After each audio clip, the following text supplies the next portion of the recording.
So this is just kind of getting a bit out of hand now. Obviously, Nintendo has proven to be quite litigious in recent times. Most recently with its takedown of the Yuzu emulator for Nintendo Switch. Now, at the time, we thought there were possibly some good reasons as to why they were able to pursue that route, principally that Yuzu was demonstrating brand new Switch games that hadn't even come out yet being run at higher resolutions and better performance levels on their emulator, pre-launched, which isn't great. However, now we have the takedown of Ryujinx. I believe that's how you pronounce it. Pretty much the only other working Switch emulator. According to people who are familiar with the situation, obviously this is effectively hearsay though.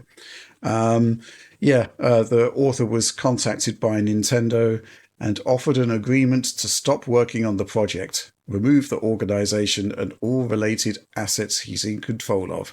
Effectively a cease and desist order on a global scale relating to that project. This one is tricky, as usual. Quite why it's happening now, not sure. Alex, I'm going to go to you first on this. For me, as I kind of said with Yuzu, I don't really actually care of the details. I think just as a principled stance, emulation requires protection and has been legally protected. And the legal protections afforded to emulation, though, do not stop a company with a lot of money from just blindsiding, casual developers who do not have millions of dollars, potentially. If the threat of being sued and having to defend yourself, and you could win, and that's the whole point. The precedent of law says you should probably win, but the amount of money you might spend doing that and years of your life and your wits and all these things make it not worth it. So these people, this being taken down before any sort of suit was issued, actually I think makes perfect sense. I cannot hate this developer who's done that. I would be in a similar situation and I would feel awful too. I just think it's wrong because emulation is the only way games are preserved over time, and piracy is actually the only way games are preserved over time. Unfortunately, given the current state of the way things are sold or not sold, a lot of things are just not sold anymore. A lot of games from the Xbox, PS2, PS3 era are just sitting there and only exist as physical things or as things you can pirate digitally. And the physical things are disappearing. They're becoming, you can buy like a used game, maybe some of them for hundreds of euros or some of them for, a pence, nothing. And I don't think that's a good way to have the market structured. I think these games should be more widely available. And I think that emulation, and yes, at the end of the day, for the most hardcore title that isn't worth it or found anywhere, piracy is actually the only way to keep it in existence. And every single time Nintendo goes against one of these projects, they're doing, active damage to the preservation community. And I think that is bad. It's an extremely bad precedent. And I think they're completely in the wrong here. That's how I feel about this. Okay. Oliver? Yeah, I think it's not great. Certainly the thing that's concerning to me most here is that Nintendo is going after emulators that superficially should be within the white lines of the law on this stuff. So maybe there is a bit more of a gray area in terms of emulators that are maybe facilitating piracy of newer releases. And then when you look at maybe the way that Yuzu in particular dealt with games that were upcoming and that were pre-released but maybe had been leaked, things like that, you don't really know what's going on here. But I still think it's just very unfortunate that you have this standard being set. Personally, I don't really use Switch emulators, and I really haven't in the past all too much.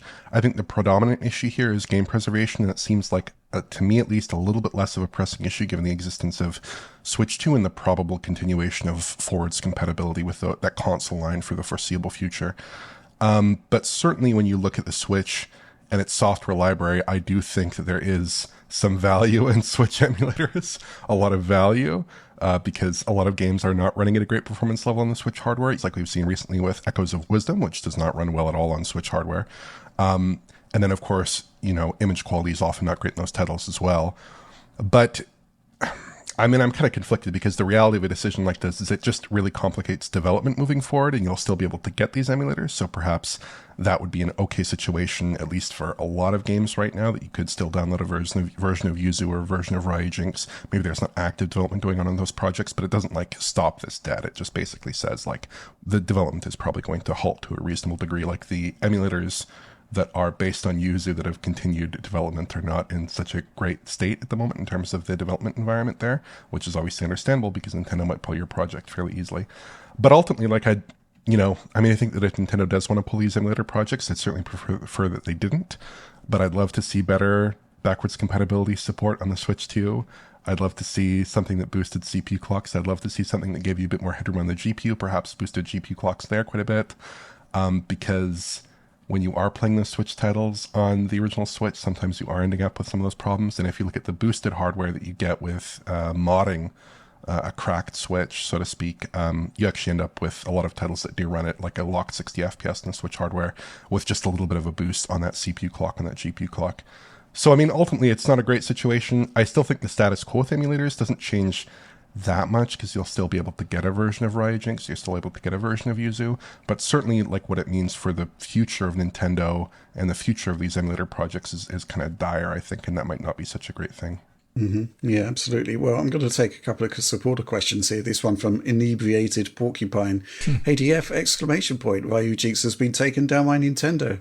When Yuzu was taken down, Nintendo had a strong case that it was promoting piracy by adding support for Zelda Tears of the Kingdom before its release. In the case of Ryujinx, no reason was given, leading many to speculate this is an anti-emulation move.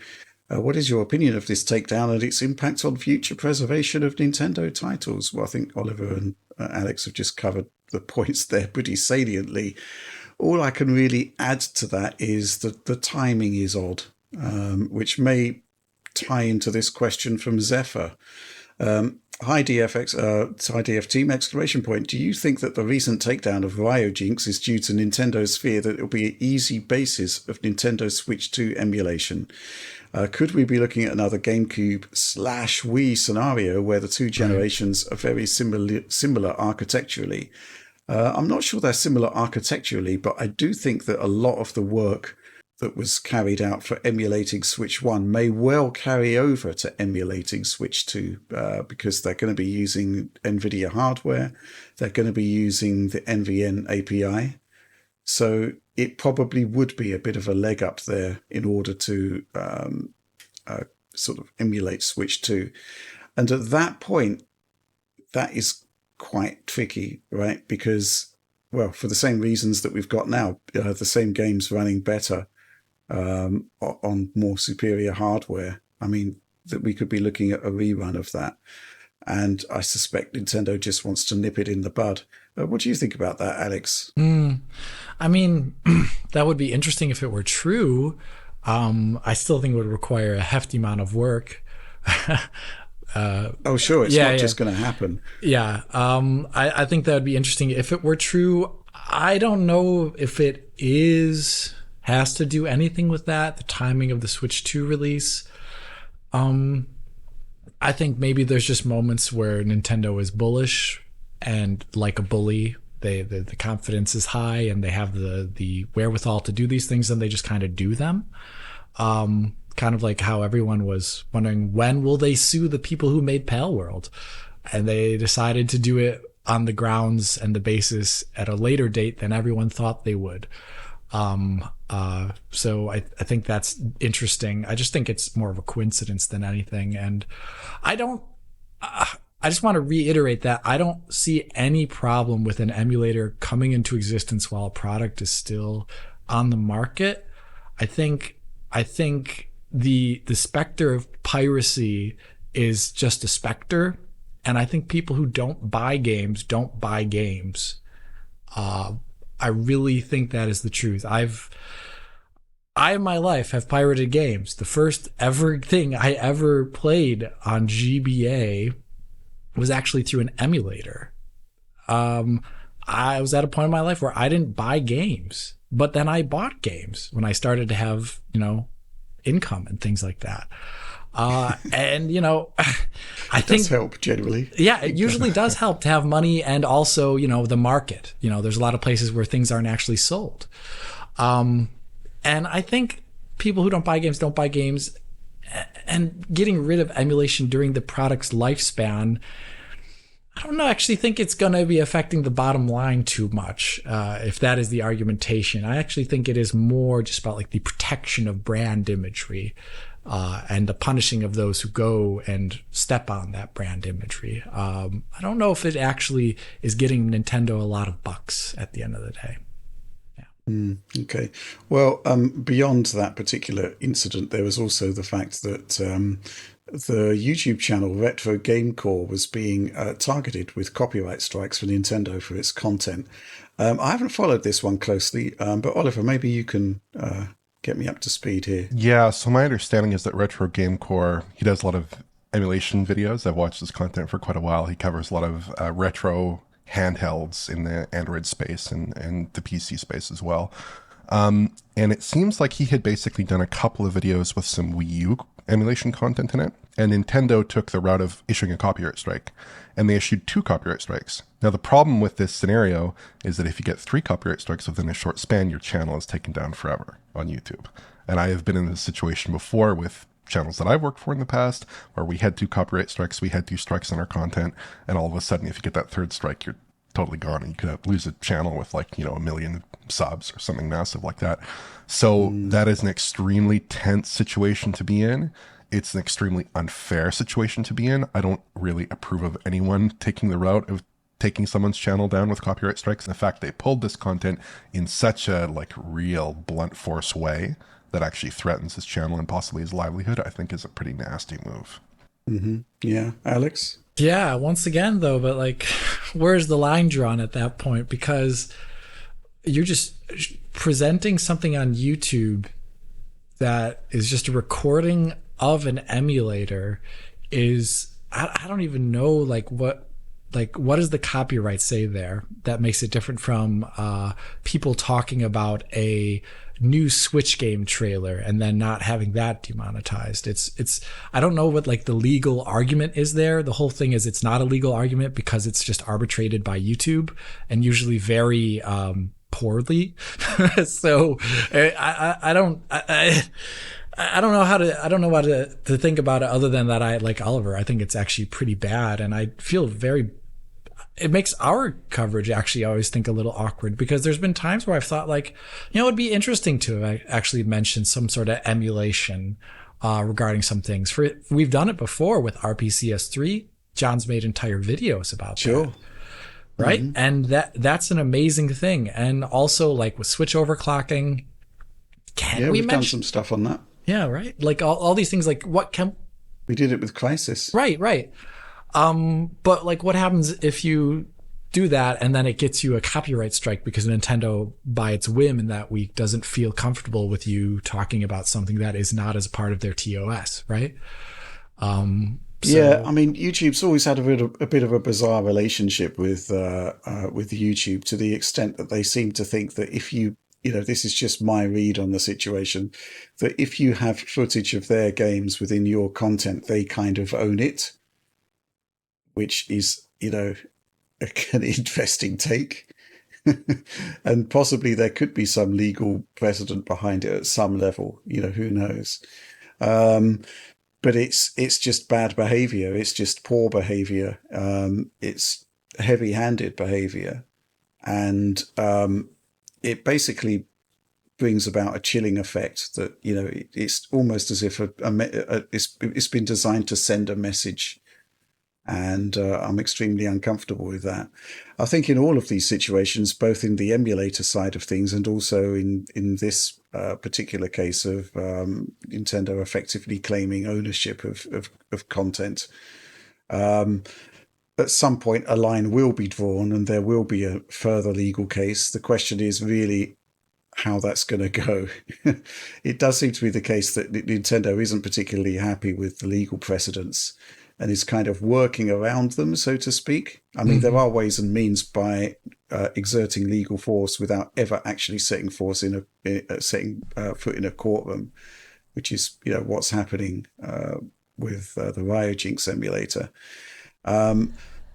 With the emulating footage stuff, I'm just totally baffled by it, to be honest. Why? In what way does this harm Nintendo? The platform's dead. It's been dead since what, 2013? Mm-hmm. It's just totally bizarre. In that case, you would expect at least YouTube to have some kind of role to play in arbitrating this and actually figuring out a best use policy to ensure it doesn't happen again. Because it just seems to be like Wild West almost. Wild West, totally off the cuff decision making that can have a massive effect on creators, and for no reason. It's just utterly bizarre. Mm-hmm. Do we have anything more to add on this before we move on? It's all a bit depressing. The only thing I'd add is that I did fact check myself in real time here, and the video, the second strike was against a video centering on the Wii U.